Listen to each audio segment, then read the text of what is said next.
ተመልከቷቸው እነኚህ ሶስት ልጆች የአንድ ቤተሰብ ልጆች ናቸው። ስማቸውንም እንደምታዩት የመጀመሪያ ልጅ መደመር አሸናፊ፣ ሁለተኛ ልጅ ብልጽግና አሸናፊ፣ ሶስተኛ ልጅ ደግሞ ኮሪደር አሸናፊ ነው።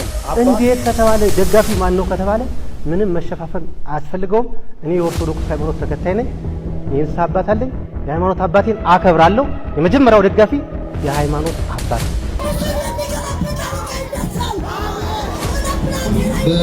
በጸጥታ ስጋት በመከራ ላይ ያሉ ወንድም እህቶቻችንን እግዚአብሔር በቸርነቱ ይጠብቅልን።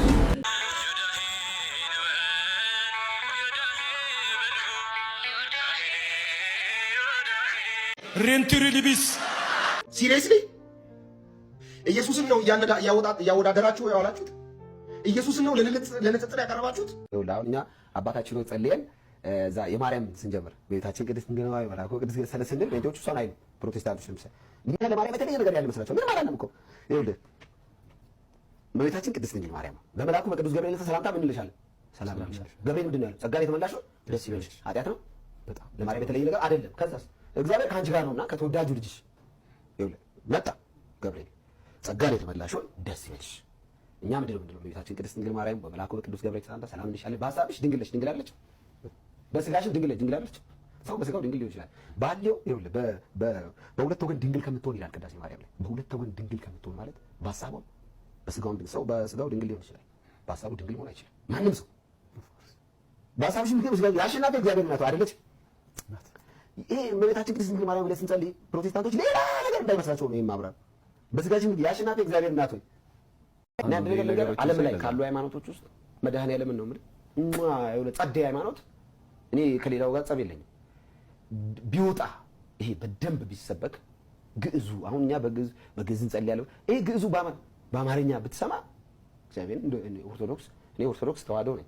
ተመልከቷቸው እነኚህን ሶስት ልጆች የአንድ ቤተሰብ ልጆች ናቸው። ስማቸውንም እንደምታዩት የመጀመሪያ ልጅ መደመር አሸናፊ፣ ሁለተኛ ልጅ ብልጽግና አሸናፊ፣ ሶስተኛ ልጅ ደግሞ ኮሪደር አሸናፊ ነው።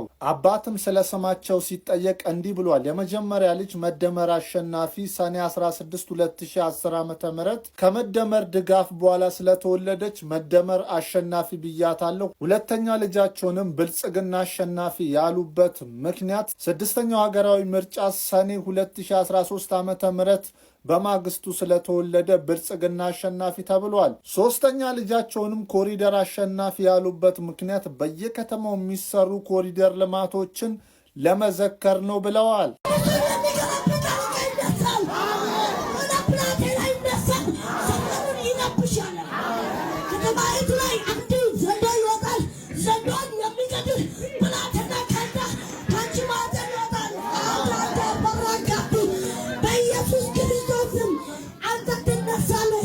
የመናፍቃን እምነት የነገ ተረካቢ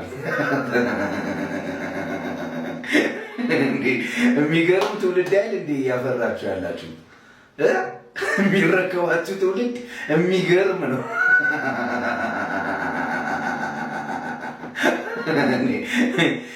እኔ እኮ መድረክ አቆጣጠሩ እንዴት ነው? በስመ አብ መድረኩ ሙሉውን ይዞት እንደገና ህዝብ መሀል ገብቶ ሲወጣ ምን አለበት አንዴ እንኳን ክርስቶስን ቢጠራ ገባ ወጣ ተደረመሰሰ ተገረሰሰ። ኧረ በክርስቶስ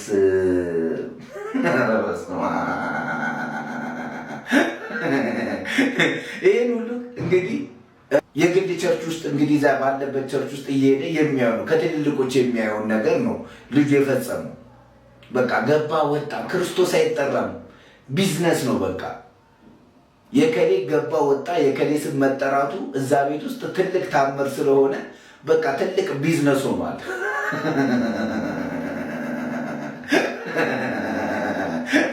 እና ይህም ልጅ ያሳየን ይሄንን ነው። ነገ ይሄ ልጅ አድጎ የራሱን ቢዝነስ የሚያጧጡፍበትን መንገድ ከትልልቆቹ በቃ ወርሷል። እምነቱ ይሄ በክርስቶስ ታመነ፣ በክርስቶስ ስቅለት፣ በክርስቶስ ደም መዳኑ እሱ አያገባውም። ብቻ ግን እዚህ ቤት ውስጥ ቢዝነስ እንዳለ ገብቶታል። አብሶ ደግሞ እዚህ ከወደ ደቡብ ያሉት በቃ ህፃናቶች በጣም እኔ በእውነት እንዳለ ህፃናት በቃ ዝም ብላችሁ እዩ እስቲ ገባልህ ወጣልህ ገባልህ ወጣልህ ይሄን ያህል መኪና ተገዛለሽ እከሌ ስም ይጠራል በቃ ውካታ አሜን አሜን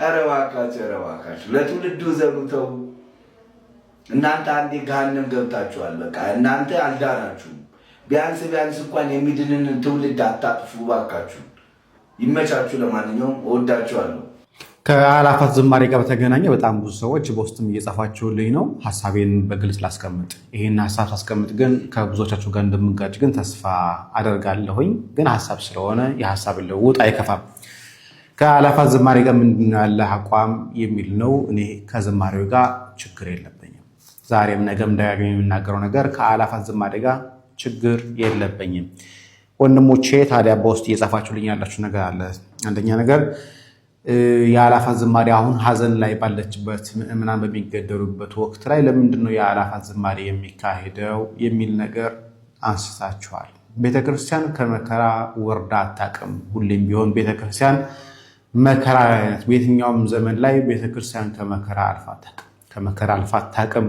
ስንል ደግሞ ከዚህ የበለጠ መከራ ውስጥም ገብታ ነበር ይሄ ግን መስቀልን ከማክበር ጥምቀትን ከማክበር ግን አላገዳትም አልታደጋትም አላፋት ዝማሬ ላይ ጥቁር እንልበስ የሚል ነገር አለ እኔ ጥያቄ እዚህ ላይ ነው ጥቁር የምንለብሰው ለአላፋት ዝማሬ ላይ ነው ወይስ ቁልቢ ላይም ጥቁር እንለብሳለን ወይስ ጥምቀት ላይም ጥቁር እንለብሳለን ጥምቀት ላይም ቁልቢ ላይም ሌሎች የንግስ በዓላት ላይ አሊያም ደግሞ ቤተክርስቲያን ስንሄድ ጥቁር ማናደርግ ከሆነ ለምንድነው የአላፋት ዝማሬ እየተፈለገ ያለው የአላፋት ዝማሬ እኮ በዓለም ደረጃ የሚሰራጭ ነው ካላችሁ ኦኬ ጥምቀትም እኮ በዓለም ደረጃ የሚሰራጭ በዓል ነው ጥምቀት ላይም የአላፋት ዝማሬ ላይ ልናደርግ ያሰበውን ጥቁር ልብስ ጥምቀት ላይ የምናደርገዋለን ይሄ እኔ እንደ ጥያቄ መመለስ ያለበት ለምንድነው ፎከስ እየተደረገው አላፋት ዝማሬ ላይ ጥምቀትም የአደባባይ በዓላችን ነው እና እዛ ላይ ጥቁር እንለብሳለን ወይስ አንለብስም ይሄ እናንተ መመለስ ያለባችሁ ነገር ነው ብዬ አስባለሁ ምክንያቱም ቤተክርስቲያን ስንሄድ ጥቁር ማንለብስ ከሆነ ንግስ በዓላት ላይ ስንሄድ ጥቁር ማንለብስ ከሆነ ጥምቀት ላይ ስንሄድ ጥቁር ማንለብስ ከሆነ ለምንድነው አላፋት ዝማሬ ላይ ብቻ ጥቁር እንዲለበስ እየተፈለገ ያለው እኔ ለራሴ እስካሁን ድረስ ያልተመለሰልኝ ነገር ነው የዓለም ህዝብ እኮ ማወቅ አለበት ችግራችን ከተባለ ችግራችን እኮ የዓለም ህዝብ ያውቀዋል የትግራይ ጦርነት እኮ የዓለም ህዝብ እኮ በተለያየ ሰላማዊ ሰልፍ እኮ አውቆታል ግን ምንድነው ያደረገው የዓለም ህዝብ ኢትዮጵያ ያለውን ችግር ያውቀዋል ሚዲያዎች ያውቁታል ቢቢሲ ሲኤንኤን አልጀዚራ እንደለስ ይዘግቡ ነበር ትግራይ ላይ የነበረውን ጦርነት ግን ምን አደረጉልን አማራ ላይ ያለውን ጦርነት እየዘገቡት ነው ግን አስቆሙልን ካላስቆሙልን ይሄ ሁሉ መከራ እየደረሰ ይሄ ሁሉ ህዝብ እያለቀ እየተገደለ እያወቁ በሚዲያ ተዘግቦ ዝም ከተባለ ምንድነው የምንጠብቀው ነው እና እኔ በደንብ አልገባኝ ወይ በደንብ ያልተረዳሁት ነገር ካለ ኮሜንት ላይ አሳውቁ በሰፊው ዩቲዩብ ላይ መጣበታለሁ ቸርቆይ የክርስቲያኖችን በግፍ ሰማዕትነት መቀበል ለማስቆም ኃላፊነት ላይ ያላችሁ የተለያየ የመንግስትም ይሁን በስፍራው ስልጣን ላይ ያላችሁ ሰዎች እግዚአብሔር አምላካችን ሰማዕታቱን በክብር ያሳርፍልን እንደዚሁም በጸጥታ ስጋት በመከራ ላይ ያሉ ወንድም እህቶቻችንን እግዚአብሔር በቸርነቱ ይጠብቅልን ለቅድስት ቤተክርስቲያንም የሰማዕታቱን ደም ምክንያት አድርጎ የነሱን የሰማዕትነት ፍጻሜ የመከራ ፍጻሜ እንዲያደርግልን የእርሱ ቅዱስ ፈቃድ ይሁንልን ይህንን ድምፅ የምትሰሙ እንዲህ ያለውን መከራና የክርስቲያኖችን በግፍ ሰማዕትነት መቀበል ለማስቆም ኃላፊነት ላይ ያላችሁ የተለያየ የመንግስትም ይሁን በስፍራው ስልጣን ላይ ያላችሁ ሰዎች የሚገባችሁን ኃላፊነት እንድትወጡ በዚህ አጋጣሚ እንጠይቃለን በየስፍራው መከራ እየተቀበሉ ያሉ አባቶቻችን ወንድሞቻችን እህቶቻችን ህፃናትም ጭምር ሰማዕትነትን እየተቀበሉ ያለበት ጊዜ ነው እግዚአብሔር የክፉ ጊዜ በቸርነቱ ያሳልፍልን የሰማዕታቱን በረከት ያሳድርብን እግዚአብሔር ይስጥልን እንዴት ከተባለ ደጋፊው ማን ነው ከተባለ ምንም መሸፋፈን አያስፈልገውም እኔ የኦርቶዶክስ ሃይማኖት ተከታይ ነኝ የንስሐ አባት አለኝ የሃይማኖት አባቴን አከብራለሁ የመጀመሪያው ደጋፊ የሃይማኖት አባት ነው ሲደግፈን ሲያበረታታን የቆየ አንድ ካህን እኮ የንስሐ ልጁን በዚህ ውጊያ ከሞት ንስሐ አያስፈልግም ንስሐ ገብታል በዚህ ውጊያ ከሞት አንተ መንግስተ ሰማያትን ትወርሳለህ እየተባለ የሚሰበክበት ሁኔታ ነው ያለ አባሉ። ይህ ሀቅ ነው። ይህ ለፖለቲካ ምላሽ አይደለም። ነገር ግን መንግስትን ከሃይማኖት ጋር ለማፋጀት የምታደርጉት ሴራ ቁጥር 1 ይሄው ተጀምሯል። በኢትዮጵያ ኦርቶዶክስ ተዋሕዶ ቤተክርስቲያን አባቶች የተነሳው እስካሁን ሲገደሉ የነበሩት አባቶች ለካም እናንተ ናችሁ ስታስገድሏቸው የነበረ የሚል ጥያቄ የሚያስነሳ ሐሳብ ይዞ ከች ብሏል። የኢትዮጵያ ኦርቶዶክስ ተዋሕዶ ቤተክርስቲያን አባቶች ለተገደሉት ምዕመናን በየአደባባዩ ለሚረሸኑት የአርሲ ኦርቶዶክሳውያን በተለያዩ በእምነታቸው ምክንያት ለሚሳደዱት ባለማተቦች ሲሉ የተናገሩት እንጂ ለአንድ የፖለቲካ ቁማር የገቡ የሃይማኖት አባቶች የሉንም። መንግስት የኢትዮጵያ ኦርቶዶክስ ተዋሕዶ ቤተክርስቲያን ይጠብቅ፣ እኛም መንግስትን የሚያዘውን ትእዛዝ እንጠብቃለን። ይህ የአንድ ግለሰብ አስተያየት ነው። የኢትዮጵያ ኦርቶዶክስ ተዋሕዶ ቤተክርስቲያን አባቶች የተከበሩና ለሃይማኖታቸው ብቻ የቆሙ አባቶች ናቸው። ነገር ግን እስካሁን ስታስገድሏቸው የነበራችሁ እናንተ ናችሁ ወይ የሚል ጥያቄ ደግሞ እንደሚነሳብህ ብታውቅ ይሻል ነበርም። አሁን ከዛኛው ስትወጣ ወደዚህኛው መተህ መንግስትን ከሃይማኖት ጋር ለማፋጀት ብሎም አባቶችን ለማሳደድ የምታደርጉት ሴራም ጥሩም አይመጣም። እንደ ሀገር የኢትዮጵያ ኦርቶዶክስ ተዋሕዶ ቤተክርስቲያን ሀገር ናት። ሀገር ደግሞ መንግስት ነው። መንግስት ደግሞ ህዝብ ነው። እናንተስ በዚህ ሐሳብ ላይ ምን ትላላችሁ? ሐሳባችሁ ወደ ወተት ይቀየር ወደ ወተት ይቀየራል።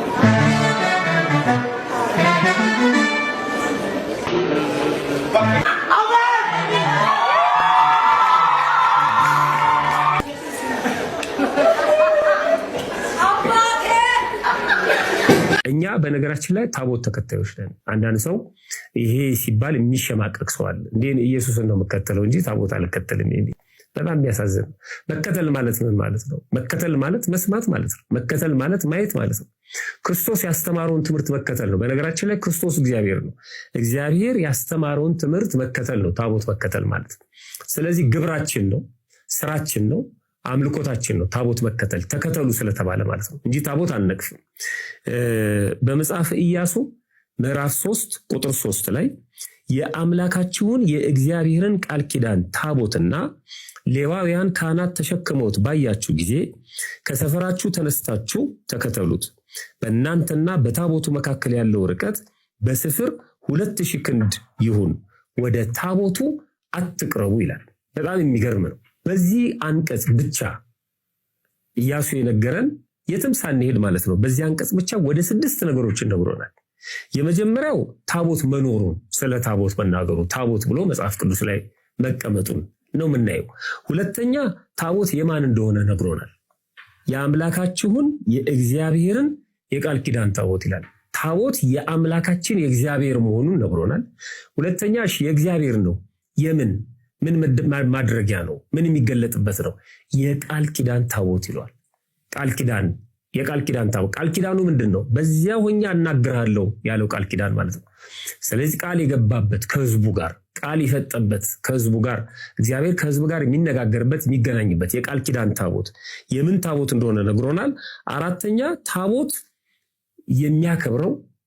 የሚከበረው እንዴት እንደሆነም ነግሮናል። የሚያከብሩት ካህናት ናቸው። ሌዋውያን ካህናት ተሸክመውት ባያችሁ ጊዜ፣ በሸክም እንደሚወጣ ካህናት እንደሚሸከሙት ነግሮናል። ከዛ ሲቀጥል አምስተኛው የእኛን ድርሻ ነግሮናል። የእኛ ድርሻ ምንድን ነው? ከሰፈራችሁ ተነስታችሁ ተከተሉት። ከሰፈር መውጣት ታቦት መከተል። በጣም የሚደንቅ እኮ ነው። ድርሻችን ታቦት መከተል ነው። ተከተሉት። ያከታተሉንም ስርዓት ነግሮናል። መከተል ማለት ከፊት ሆኖ አይደለም። ሁላችንም እንደምናውቀው መከተል ማለት ራሱ ከጎን ሆኖ አይደለም፣ ወይ ከግራ ከቀኝ ሆኖ አይደለም። መከተል የሚቀድም ነገር አለ ማለት ነው። ከኋላ ሆነን ነው። ስለዚህ ተከተሉት አለና የመጨረሻ ስርዓቱን ሲነግረን በእናንተና በታቦቱ መካከል ያለው ርቀት በስፍር 2000 ክንድ ይሁን ይላል። 1000 ሜትር ማለት ነው። ስለዚህ ስርዓቱንም ነግሮናል፣ የእኛንም ድርሻ ነግሮናል። ስለዚህ እኛ ታቦት ተከታዮች ነን ስንል አናፍርም። በስርዓተ ንግስ ጊዜ፣ ክብረ በዓል ጊዜ ታቦቱን የምናጅበው ወይም ለማጀብ የምንሄደው ከዚህ የተነሳ ነው። አዎ እናቴዋ፣ ያቺ የልጅ እናት ሞቿን አጥብታ ለፍታ ተንገላታ ያሳደገችው ልጅ እንዴት ልብ ይሰብር። ሳይመለስ ይቀር እንደወጣ ከደጅ ድንግል ዘክሪ ለልጅሽ ንገሪ፣ እማ አምላክ አሳስቢ ለልጆች ሻምቢ። መሰዊያው ፈረሰ መቅደሱም ነደደ፣ በቅዱሱ ስፍራ ካህኑ ታረደ። አዛኝቱ መንገድ ሳተ፣ በተኩላ ተበላ። ከከበረች ቤቱ ከተራራ ወርዶ ከአዳራሹ ሞላ። የአንቺ ልጆች እኛ በአምሳሉ ተፈጥረን እንደሚታረዱ እንደሚሸለቱ እንደ በግ ተቆጠርን። ድንግል አዘክሪ ለልጅሽ ንገሪ፣ እማ አምላክ አሳስቢ ለልጆች አንቢ። ስንቱ ስንት ሆነ ሰው መሆኑን ስቶ፣ ስንቱ ላውሪ ዋለ የሚቀብረው አቶ። አዎ እናት ዓለም፣ አዎ እናት ዓለም ተስለሻለሽ በኪሩቤል ቀለም፣ ብሎም በሚካኤል በገብርኤል ክንፉ። ሰበን ሽላኪ መናፍስ መጥተዋል ትውልድ ሊያጠፉ። ሰይፉ ተደቅኖ ቀኑም ተወጥኖ የሞታችን ፍርሚያ ደብዳቤያችን ይዘን ጉዞ ጀምረናል። ጉዞውን አዳርሰን በብዙ ሄደናል። ግና መብርሃን ግና አዛኝቱ ኖሮ ኖሮ ከሞት ዞሮ ዞሮ ከቤት እንደሚከረቱ ይኸው አዝነን መጣን ደጅሽ ልንጠና። የልብ ፎይታችን ቤታችን ነሽና ድንግል አዘክሪ ለልጅሽ ንገሪ፣ እማ አምላክ አሳስቢ ለልጆችሽ አንቢ። በቃም ብሎ ልጅሽ ጨለማ ይገፈፍ፣ የተዘቀዘቀውን ነጠላው ይታጠፍ። የጥቁር ሸማ የነጭ ማህተብ የሐዘንን ጉርጉሮ የኪል ደማውደት ይገፈፍ ከላዩዋ ሰላም ደስታን ታውጋ። ኢትዮጵያ ወደ አምላኳ እጆቿን ዘርጋ፣ ይምፁ ተናደትን ግብፅ። ኢትዮጵያ ታበጽሕ እደዊሃ ኀበ እግዚአብሔር ነገሥተ ምድር ሰብሕዎ ለእግዚአብሔር። አዘክሪ ለልጅሽ ንገሪ፣ እማ አምላክ አሳስቢ ለልጆችሽ አንቢ። ወስብሐት ለእግዚአብሔር።